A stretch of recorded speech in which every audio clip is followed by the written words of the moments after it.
Dollar रोजाना कमा सके। अमेरिका ने आबनाए हुर्मुज़ की मुकम्मल नाकाबंदी की हुई है।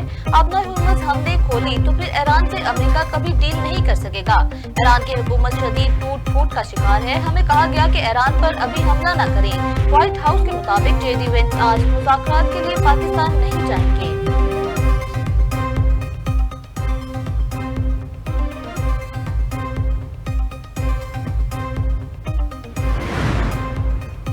जंगबंदी में तोसी पर सदर ट्रंप का शुक्रिया अदा करता हूँ। वज़ीर आज़म शहबाज शरीफ ने अपने ट्वीट में कहा, फील्ड मार्शल सईद आसिम मुनीर और अपनी तरफ से ट्रंप का शुक्रिया अदा करता हूँ। ट्रंप ने जंगबंदी में तोसी की हमारी दरख्वास्त को खुश असलूबी से कबूल किया। पाकिस्तान एतमाद के साथ तनाज़ात के हल के लिए अपनी भरपूर कोशिशें जारी रखेगा। मुझे पूरी उम्मीद है कि दोनों फरीक जंगबंदी की पासदारी जारी रखेंगे। जंगबंदी में तोसी की गई ताकि सफारती कोशिशों को रास्ता इख्तियार करने की इजाज़त दी जा सके।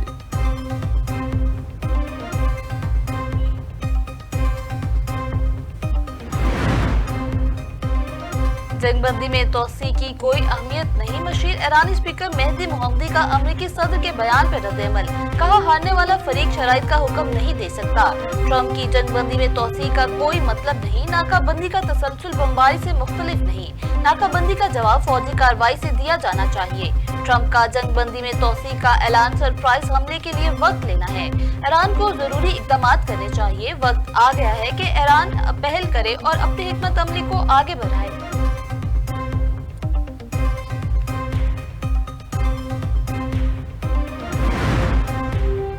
इशारे मिले हैं, अमेरिका नाकाबंदी खत्म करने के लिए तैयार है। अक़वाम मुत्तहिदा में ईरान के सफीर अमीर सईद इरवानी का दावा। कहा, नाकाबंदी खत्म होते ही मुज़ाकरात का अगला दौर इस्लामाबाद में होगा। ईरान चाहता है अमेरिका आबनाए हुर्मुज़ की नाकाबंदी खत्म करे। अमेरिका सियासी हल चाहता है तो ईरान इसके लिए तैयार है। अमेरिका जंग चाहता है तो ईरान उसके लिए भी तैयार है। अक़वाम मुत्तहिदा का अमेरिका ईरान जंगबंदी में तोसी का खैर मकदम। अक़वाम मुत्तहिदा के सेक्रेटरी जनरल एंटोनियो गुतेरेस ने कहा, पाकिस्तान की सालसी की कोशिशों की मुकम्मल हिमायत करते हैं। उम्मीद है कि मुज़ाकरात जामिया और देरपा हल की राह हमवार करेंगे। ये कशीदगी में कमी की जानिब अहम कदम है। ईरान और अमेरिका के दरमियान सफारतकारी के लिए मौके पैदा होगा। एंटोनियो गुतेरेस की फरीकैन से जंगबंदी का एहतराम करने और इश्तियाल अंगेजी से गुरेज करने की अपील।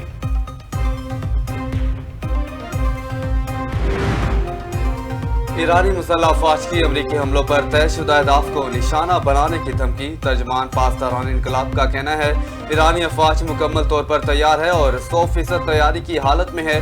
जहरियत की गई तो ईरानी फोर्सेज फौरी अहदाफ को निशाना बनाएगी। IRGCO के एरोस्पेस कमांडर मेजर जनरल मजीद मूसा ने कहा, हमसाये ममालिक से हमले हुए तो तेल की पैदावार को संगीन नताइज का सामना करना पड़ सकता है। मशरिक़े वस्ता में कशीदगी, तेल की कीमतें फिर बढ़ गई। ब्रेंट खाम तेल $98 फी बैरल पर फरोख्त होने लगा। WTI की कीमत $89 फी बैरल तक पहुंच गई। पाकिस्तान स्टॉक एक्सचेंज में मंदी का रुझान। 100 इंडेक्स में 900 से ज़ायद पॉइंट्स की कमी। 100 इंडेक्स 1,72,423 पॉइंट पर ट्रेड करने लगा।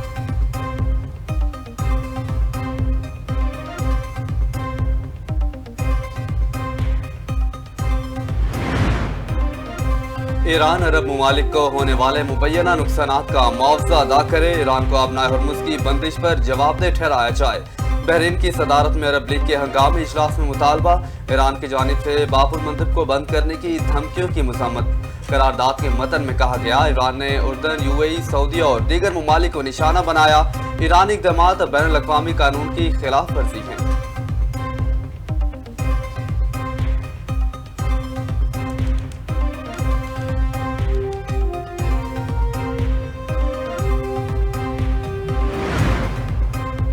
ईरान अमेरिका मुज़ाकरात का दूसरा दौर। वज़ीर-ए-आज़म शहबाज शरीफ की ज़ेर सदारत आला सतह का इजलास। ज़राए के मुताबिक सीनियर वफाकी वज़रा और आला हुक्काम की इजलास में शिरकत। ईरान अमेरिका जंगबंदी में तोसी के बाद की सूरत हाल पर तबादले ख्याल। मुज़ाकरात के दूसरे दौर को यकीनी बनाने के लिए पाकिस्तान की सफारती कोशिशें जारी रखने पर इत्तफाक। पाकिस्तानी क़यादत आज भी ईरानी क़यादत के साथ राब्ते में रहेगी। अमरीकी महकमा खजाना ने ईरान पर नई पाबंदी आयद कर दी। ईरान के मिसाइल और ड्रोन नेटवर्क के खिलाफ नई पाबंदी आयद की गई। पाबंदियों में ईरान, तुर्की और मुत्तहिदा अरब इमारात में 14 अफराद और कंपनियां शामिल। मुतल्लिका अफराद और कंपनियां ईरान के लिए हथियार के इज्जा की नकलो हमल में मुलव्वस हैं।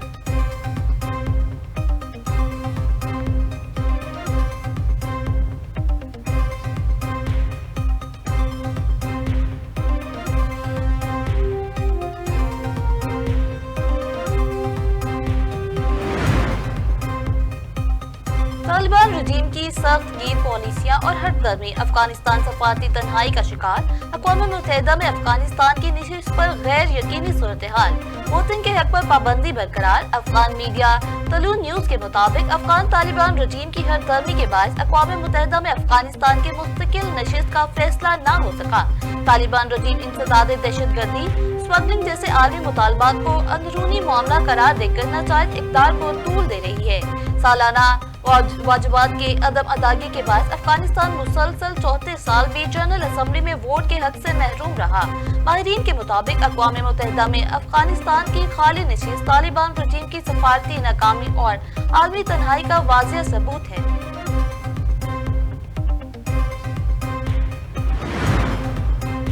पहलगाम फॉल्स फ्लैग को 1 साल मुकम्मल। भारतीय सिक्योरिटी फोर्सेस की नाकामी बेनकाब।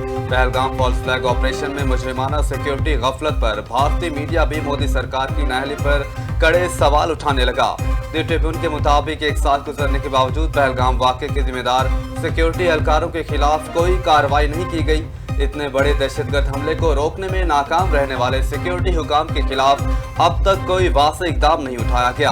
पहलगाम वाक़े पर भारतीय इंटेलिजेंस और सिक्योरिटी प्रोटोकॉल की नाकामियों पर पहले भी मुताबिक सवाल उठाए गए। पहलगाम वाक़े के बाद कुल जमाती इजलास में भारतीय हुकूमत इंटेलिजेंस और सिक्योरिटी नाकामी का एतराफ़ किया था। कांग्रेस रहनुमा अर्जुन खड़गर ने मोदी को दहशतगर्द करार दे दिया।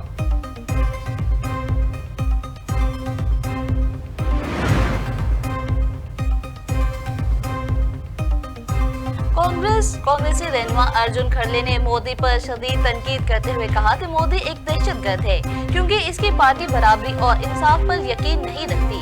कांग्रेस रहनुमा अर्जुन खड़गे ने गुज़िश्ता पर पहलगाम फॉल्स फ्लैग ऑपरेशन पर भी मोदी को शदीद तनकीद का निशाना बनाया था। अर्जुन खड़गे ने 6 मई 2026 को पहलगाम वाक़े को इंटेलिजेंस इदारों की नाकामी करार दिया था। कांग्रेस रहनुमा ने दावा किया था कि मोदी को पहलगाम वाक़े का पहले से इल्म था, जिस पर उन्होंने मकबूजा कश्मीर का दौरा मंसूख किया था। पहलगाम फॉल्स फ्लैग ऑपरेशन को 1 साल गुजर गया। पहलगाम फॉल्स फ्लैग ऑपरेशन खोखली सोच को जाहिर करता है। पहलगाम के फॉल्स फ्लैग ऑपरेशन को 1 साल गुजर गया। पहलगाम फॉल्स फ्लैग ऑपरेशन खोखली सोच को जाहिर करता है। वफाकी वज़ीर इत्तलात अता तारड़ की मीडिया से गुफ्तगू। पाकिस्तान दहशतगर्दी का शिकार, भारत दहशतगर्दी का प्रोमोट रहा है। भारत अंदरूनी मामलात को बैरूनी बनाकर पेश करता है। दहशतगर्दी भारत का अंदरूनी मामला है। कश्मीर आलमी मामला भारत से अंदरूनी मामला बनाकर पेश करता है। खोखली सोच से भारत की मक्कारी खुलकर सामने आती है।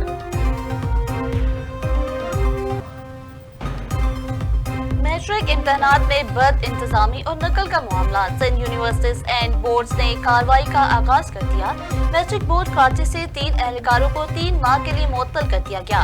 नोटिफिकेशन के मुताबिक assistant controller Sheikh Mohammad Tariq Karim, research associate Mehboob Ahmed Jafri और data entry operator Syed Ali Haider Qasmi मुअत्तल। डिप्टी कंट्रोलर इमरान बट को भी शोकास नोटिस जारी कर दिया गया। 14 रोज में जवाब तलब कर लिया गया। अमरीकी टेनिस स्टार वेन्स विलियम्स की मुसलसल 10वीं शिकस्त। मेड्रिड ओपन से बाहर इब्तदाई राउंड मैच में स्पेन की नौजवान खिलाड़ी कैटलिन कोविट ने वेन्स विलियम्स को स्ट्रेट सेट्स में शिकस्त देकर न सिर्फ इवेंट से बाहर कर दिया बल्कि फातिहाना आगाज करते हुए दूसरे राउंड के लिए भी क्वालिफाई कर लिया।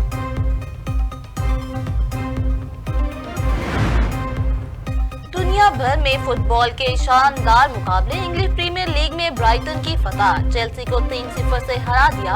ला लीगा में रियल मैड्रिड की जीत। सनसनीखेज मुकाबले के बाद अलावेज को 2-1 से ज़ेर कर दिया। कोपा इटालिया में इंटर मिलान ने कोमो को 3-2 से शिकस्त देकर इवेंट के फाइनल में जगह बना ली। और पाकिस्तान के लेजेंडरी अदाकार और कैंपेयर मोइन अख्तर को मदाहों से बिछड़े 15 बरस बीत गए। मोइन अख्तर ने अपने 40 साल करियर में कई यादगार किरदार अदा किए। ड्रामा सिल्ली रोजी और लूज टॉक में वो अपने फन की बुलंदियों पर नजर आए।